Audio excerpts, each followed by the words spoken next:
Hey everybody, welcome back. We're here doing the lessons of A Course in Miracles, and today we're doing lesson 133. I will not value what is valueless. All right, here we go. This nicely builds on top of yesterday's lesson, so I feel like we're getting these ideas really anchored deeply into our consciousness, and the results, our lives are just shifting. Sometimes it's bringing in more challenges so that we can learn how to work through the things that we wanted to learn, but also, the abundance that I feel like is showing up in our lives right now. And in the midst of a lot of so-called chaos in the outer world, a lot of us are super peaceful, and I attribute all of that to this course. So here we go. Lesson 133. I will not value what is valueless. Sometimes in teaching, there is a benefit, particularly after you've gone through what seems theoretical and far from what the student has already learned, to bring him back to practical concerns. This we will do today. We will not speak of lofty, world-encompassing ideas, but dwell instead on benefits to you. You do not ask too much of life, but far too little. When your mind be drawn to bodily concerns, to things you buy, to eminence as valued in the world, you ask for sorrow, not for happiness. This course does not attempt to take from you the little that you have. It does not try to substitute utopian ideas for satisfactions which the world contains. There are no satisfactions in the world. Today, we list the real criteria by which to test all things you think you want. Unless they meet these sound requirements, they are not worth desiring at all, for they can but replace what often offers more. The laws that govern choice you cannot make, the laws that govern choice you cannot make, no more than you can make alternatives for which you choose. The choosing you can do, indeed you must, but it is wise to learn the laws you set in motion when you choose and what alternatives you choose between. Oh man, that's high level right there.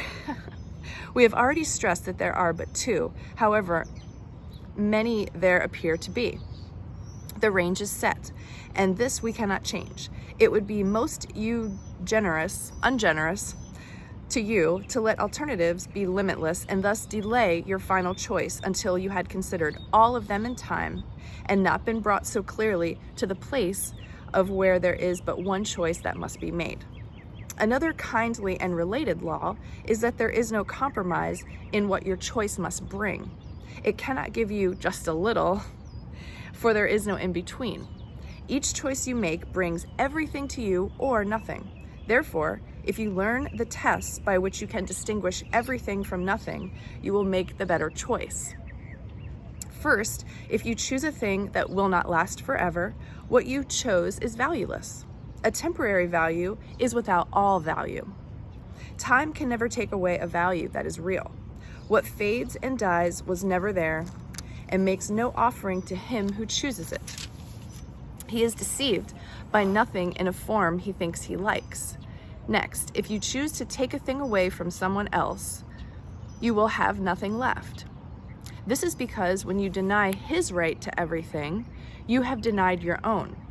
You therefore will not recognize the things you really have, denying they are there. Who seeks to take away has been deceived by the illusion loss can offer gain. Who seeks to take away has been deceived by the illusion loss can offer gain. Yet loss must offer loss and nothing more. Your next consideration is the one on which the others rest. Why is the choice you make of value to you? What attracts your mind to it? What purpose does it serve? Here is the easiest of all. Does not even tell the truth, for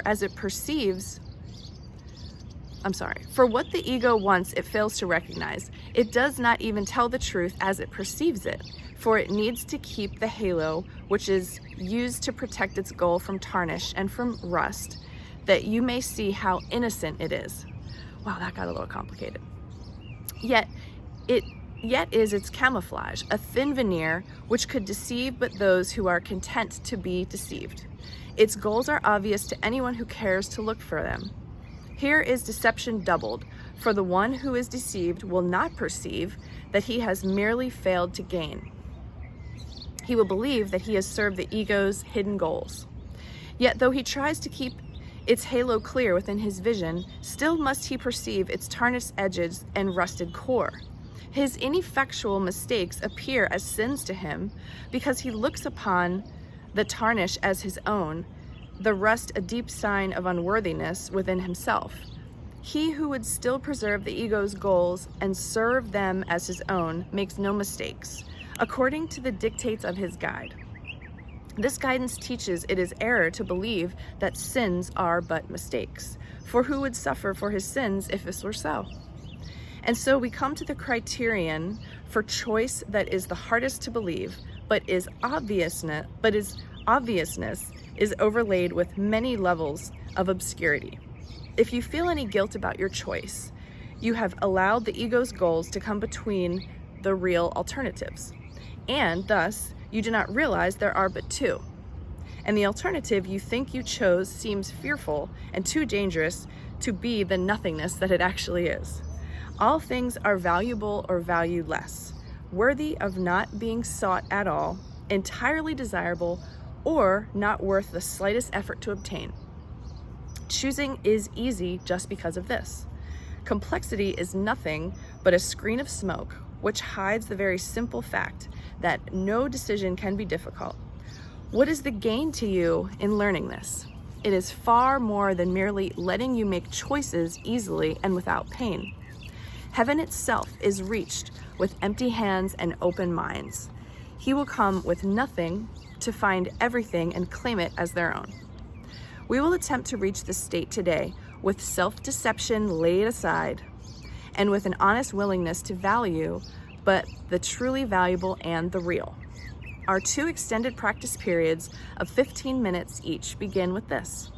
I will not value what is valueless, and only what has value do I seek, for only that do I desire to find.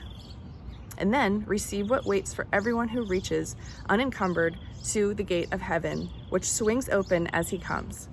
Should you begin to let yourself collect some needless burdens, or believe you need some difficult decisions facing you, be quick to answer with this simple thought. I will not value what is valueless, for what is valuable belongs to me. A lot of tongue twisters in that one today, but maybe that's part of why I need to pay attention to it. I will not value what is valueless.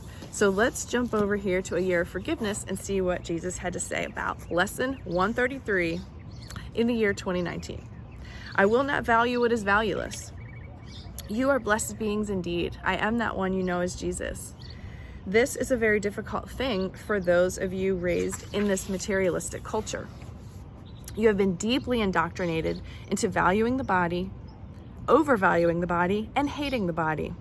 This is materialistically focused, and you have been tempted, trained, and cajoled to spend all your time trying to gather material possessions around you.